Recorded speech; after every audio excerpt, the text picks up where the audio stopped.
Hey guys, this is Fihamed. আজকে কথা বলবো এইজাজের একটি মেকানিক্যাল কিবোর্ড নিয়ে, যেটির মডেল হচ্ছে AC100। এই কিবোর্ডটির বর্তমান বাজার মূল্য হচ্ছে 16,000 টাকা। কিবোর্ডটি পাঠানো হয়েছে টেক ডাইভার্সিটি থেকে। আপনারা চাইলে ওনাদের অফিসিয়াল ওয়েব পেজ থেকে কিবোর্ডটি পারচেজ করতে পারেন। ওনাদের ডিটেলস ডিসক্রিপশনে দেওয়া থাকবে। AC100 এইজাজের AC সিরিজের প্রথম কিবোর্ড, অ্যান্ড এই কিবোর্ডটি টেক ডাইভার্সিটির ওয়েব পেজ থেকে পারচেজ করলে উল্লেখিত কুপন কোড ব্যবহার করে পেয়ে যাবেন 200 টাকা ডিসকাউন্ট। কিবোর্ডটি একটি সুন্দর প্রিমিয়াম বক্সে আসে, দেখলেই বোঝা যায় এক্সপেন্সিভ প্রোডাক্ট। বক্সের ওপরে গ্যালাক্সি ক্লক টাইপের কিছু একটা প্রিন্ট করা হয়েছে। বক্সের মধ্যে থাকছে একটি ইউজার গাইড, একটি braided USB type A to type C কেবল, থাকছে 2.4 GHz এর ডাঙ্গল, থাকছে 3টি এক্সট্রা সুইচেস, আরও থাকছে একটি কিক্যাপ অ্যান্ড সুইচ পুলার কম্বো, যার কোয়ালিটি অ্যাভারেজ, যা এই প্রাইসে আমাকে কিছুটা হতাশ করেছে। তার কারণ এই প্রাইজের আশেপাশে অন্যান্য কিবোর্ডের সাথে আরও বেটার অ্যাক্সেসরিজ দেখা যায়। ইভেন কিবোর্ডের সাথে ডাস্ট কভারও দেওয়া হয়নি। সো আশা করব এইজাজ তাদের নেক্সট কিবোর্ডগুলোর সাথে বেটার অ্যাক্সেসরিজ দেওয়ার চেষ্টা করবে।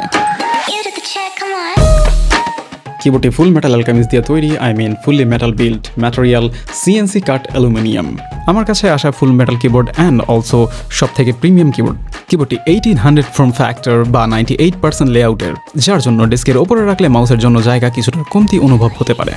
কিবোর্ডের ওপরে ডিসপ্লের বর্ডার লাইনে ছোট করে এইজাজ ব্র্যান্ডিং করা রয়েছে। কিবোর্ডটিতে একটি ভার্টিক্যাল TFT ডিসপ্লে দেওয়া হয়েছে, যা টিপিক্যাল কিবোর্ডের থেকে কিছুটা আলাদা, যদিও ফাংশনালিটি সেম অ্যাজ আদার ডিসপ্লে। ডিসপ্লেটি কিবোর্ডের সাথে ফ্ল্যাট অবস্থায় দেওয়া হয়েছে, একটু লিফটেড হলে বেটার হতো বলে আমি মনে করি। অ্যান্ড নিচের দিকে গ্যালাক্সি টাইপের কিছু একটা প্রিন্ট করা হয়েছে, যা দেখতে অনেকটাই পেট সেমেটারির ম্যাপের মতো মনে হয়। কিবোর্ডটির build quality top notch, and বলা যায় এইজাজের এটি দি বেস্ট কিবোর্ড ইয়েট। কিবোর্ডটি যতটা থিক অ্যালুমিনিয়াম দিয়ে তৈরি, তাতে এই কিবোর্ডটিকে ফ্লেক্স করার বৃথা চেষ্টা করার কোনো মানে হয় না। কিবোর্ডটির 2টি কালার ভ্যারিয়েন্ট রয়েছে, যদিও এই মুহূর্তে 2টি কালার অ্যাভেলেবেল রয়েছে কিনা তা নিয়ে কিছুটা ডাউট রয়েছে। কিবোর্ডটির ওয়েট 2200 গ্রাম, যা একটি কিবোর্ডের জন্য ম্যাসিভ ওয়েট। আর এতটা ভারী হওয়ার ফুল ক্রেডিট গোজ টু আলু বডি। অ্যান্ড কিবোর্ডটি এতটা ভারী হওয়াতে খুবই প্রিমিয়াম একটা ফিল পাওয়া যায়। কিবোর্ডটি স্টাডি রাখার জন্য বেসে 4টি রাবার প্যাড দেওয়া হয়েছে, যদিও এই কিবোর্ডটির যা ওয়েট তাতে করে রাবার প্যাড না দিলেও নড়াচড়া করার কোনো পসিবিলিটি ছিল না। কিবোর্ডটিতে হাইট অ্যাডজাস্ট করার জন্য অ্যাডজাস্টেবল কোনো ফিট বা স্ট্যান্ড দেওয়া হয়নি, আর এই ব্যাপারটা পার্সোনালি আমার কাছে খুব একটা পছন্দ হয়নি। তার কারণ আমি কিবোর্ড কিছুটা লিফট করে ব্যবহার করে অভ্যস্ত, যদিও এই ব্যাপারটা সম্পূর্ণ সাবজেক্টিভ। ফাইনালি আজ আর স্ক্রুলেস ডিজাইন বলা লাগছে না, তবে এই স্ক্রুগুলো খোলার জন্য একটি অ্যালেঙ্কির প্রয়োজন পড়বে। কিবোর্ডটি ডিসঅ্যাসেম্বল করা ইজি অ্যাজ হ্যাভেন, আর এই কিবোর্ডটি ডিসঅ্যাসেম্বল করাতে আমার টোটাল 1 মিনিট 10 সেকেন্ড সময় লেগেছে, যদিও পাওয়ার টুল ব্যবহার করলে আরও কম সময় লাগতো। কিবোর্ডটি ডিসঅ্যাসেম্বল করেই দেখা যাচ্ছে রিবন কানেক্টর অ্যান্ড 2টি ব্যাটারির জন্য কাট আউট করা, যদিও ব্যাটারি একটি। কিবোর্ডের বেসে হলোনেস এলিমিনেট করার জন্য কিছু থাকছে না, আর থাকার কোনো প্রয়োজন নেই। তার কারণ এই কিবোর্ডটি ফুললি মেটাল বিল্ডের, আর কিবোর্ডের বেস এতটাই থিক, যার জন্য কিবোর্ডে হলোনেসের কোনো প্রেজেন্স নেই। কিবোর্ডের পিসিবিতে থাকছে পেড সাউন্ড পেড, তার নিচে দেওয়া আছে সাউন্ড ট্যাম্পনিং ফোম, যার জন্য টেপ মোডের প্রয়োজন পড়বে না। তার নিচে দেওয়া হয়েছে একটি IXP শিট, অ্যান্ড IXP শিটের নিচে দেওয়া হয়েছে পকেট কাট ফোম, কাট আউট করা ফোম। অ্যান্ড এই কিবোর্ডে টোটাল 8টি সিলিকন গ্যাসকেট দেওয়া হয়েছে, যার জন্য কিবোর্ডটিতে কিছুটা বাউন্সের প্রেজেন্স রয়েছে। পিসিবির স্পেস বারের ওপরে এইজাজ ব্র্যান্ডিং করা আছে।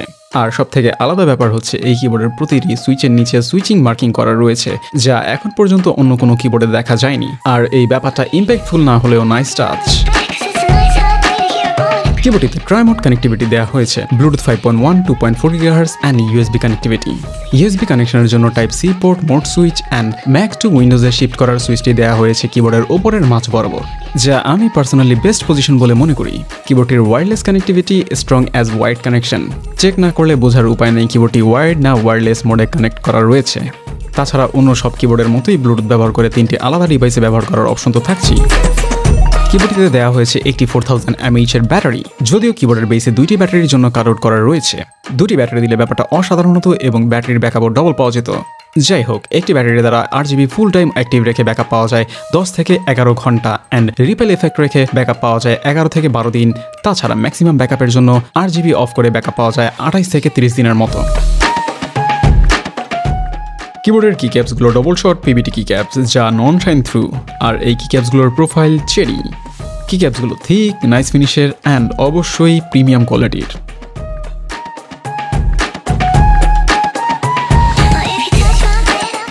কিবোর্ডটিতে দেওয়া হয়েছে Kailh box butter ice cream switch, যার ইন্টারন্যাশনাল প্রাইস কিছু সাইটে 0.8 অ্যান্ড কিছু সাইটে 0.5 USD করে। যা আমাদের দেশের বাজারে থাকলে আনুমানিক 80 থেকে 100 টাকা প্রাইস হতো বলে আমি মনে করি।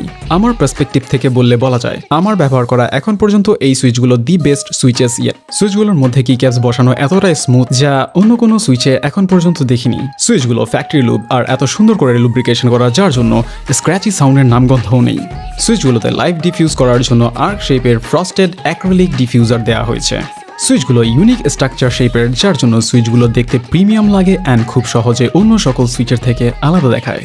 সুইচগুলো ম্যাক্সিমাম স্মুথনেসের জন্য ফুললি পম ম্যাটেরিয়াল দিয়ে তৈরি করা হয়েছে যার জন্য সুইচগুলোর finish top notch.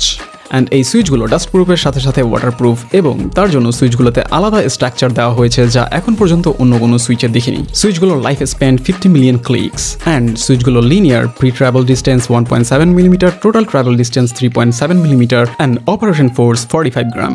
By the way সুইচগুলো 5 পিনের, so without any doubt PCB অবশ্যই 5 পিন হট সপেবল। কিবোর্ডের স্ট্যাপগুলো অলসো ফ্যাক্টরি লুব, বাট লুবের পরিমাণ কিছুটা কম, তবে অ্যাজ এক্সপেক্টেড র্যাটেল ফ্রি। স্টেপগুলো also hot swappable, so stab পছন্দ না হলে হ্যাসেল ছাড়া পরিবর্তন করার অপশন তো থাকছেই। আর এই স্টেপ অ্যান্ড সুইচের সাথে কিবোর্ডটি কেমন সাউন্ড করে তা থাকছে ভিডিওর শেষের অংশে। কিবোর্ডটিতে একটি টিএফটি ডিসপ্লে দেওয়া হয়েছে যা টিপিক্যাল কিবোর্ডের ডিসপ্লের ওরিয়েন্টেশন থেকে একটু পরিবর্তন করে ভার্টিক্যাল করা হয়েছে, তবে ফাংশনালিটি সব একই। আর ডিসপ্লেটি যেহেতু কিবোর্ডে ফ্ল্যাট অবস্থায় দেওয়া হয়েছে যার জন্য ডেস্কে বসা অবস্থায় ডিসপ্লেটি টিএফটি হওয়াতে ভিউইং অ্যাঙ্গেলের জন্য কিছুটা ভিজিবিলিটি ইস্যু হয়, তবে যাদের ডেস্ক কিছুটা নিচু বা কিবোর্ড ট্রে ইউজ করেন তারা এই ইস্যুটা ফেস করবেন না। ডিসপ্লের মাধ্যমে কিবোর্ডের সকল ফাংশন খুবই ইজিলি পরিবর্তন করা যায়। কোনো কারণে ডিসপ্লেটি অফ করতে চাইলে FN হোল্ড করে ইনসার্ট প্রেস করে ডিসপ্লেটি অফ করে রাখা যাবে। অ্যান্ড চাইলে সফটওয়্যার দ্বারা কিবোর্ডটিতে গিফ ইনস্টল করা যাবে, তবে তার জন্য কিবোর্ডটিকে অবশ্যই USB মোডে রাখা ম্যান্ডেটরি। এই কিবোর্ডের লাইটগুলো যথেষ্ট ব্রাইট অ্যান্ড স্যাচুরেটেড, তবে কিক্যাপসগুলো ডার্ক হওয়াতে লাইট রিফ্লেক্ট অনেকটাই কম করে। কিবোর্ডের এলইডিগুলো সাউথ ফেসিং এর অ্যান্ড এই কিবোর্ডে 18টি লাইটিং মোড রয়েছে যা চাইলে কিবোর্ড থেকে বা সফটওয়্যারের মাধ্যমে পরিবর্তন করা যাবে। এই কিবোর্ডের একটি ডেডিকেটেড সফটওয়্যার রয়েছে যা পিন কমেন্টে দেওয়া থাকবে, আর অনবোর্ড কিভাবে কন্ট্রোল করা লাগবে তা স্ক্রিনে দেওয়া থাকবে। সফটওয়্যারটি খুবই পরিচিত যা এদের বেশিরভাগ কিবোর্ডেই দেখা যায়। এই সফটওয়্যার দ্বারা কাস্টম করা যায় প্রোফাইল অ্যান্ড সুইচ, রিঅ্যাসাইন করা যায় সুইচ, তাছাড়া করা যায় ম্যাক্রো অ্যান্ড পরিবর্তন করা যায় লাইটিং মোড, কাস্টম করা যায় পার্কি লাইট অ্যান্ড রয়েছে মিউজিক মোড অ্যান্ড পরিবর্তন করা যায় গিফ। সফটওয়্যারটি USB অ্যান্ড 2.4 GHz মোডে ডিটেক্ট করলেও ব্লুটুথ মোডে ডিটেক্ট করে না, সো ব্লুটুথ মোডের জন্য নো।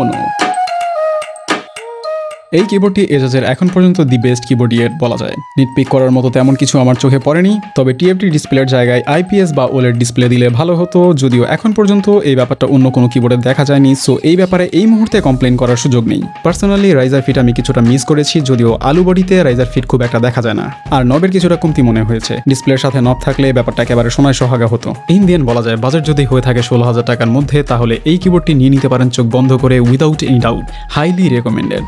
এনজয় করুন কিবোর্ডটির সাউন্ড টেস্ট। আর আজ এই পর্যন্তই, কথা হবে অন্য কোনো দিন অন্য কোনো ভিডিওতে। সে পর্যন্ত বিদায়, আল্লাহ হাফেজ।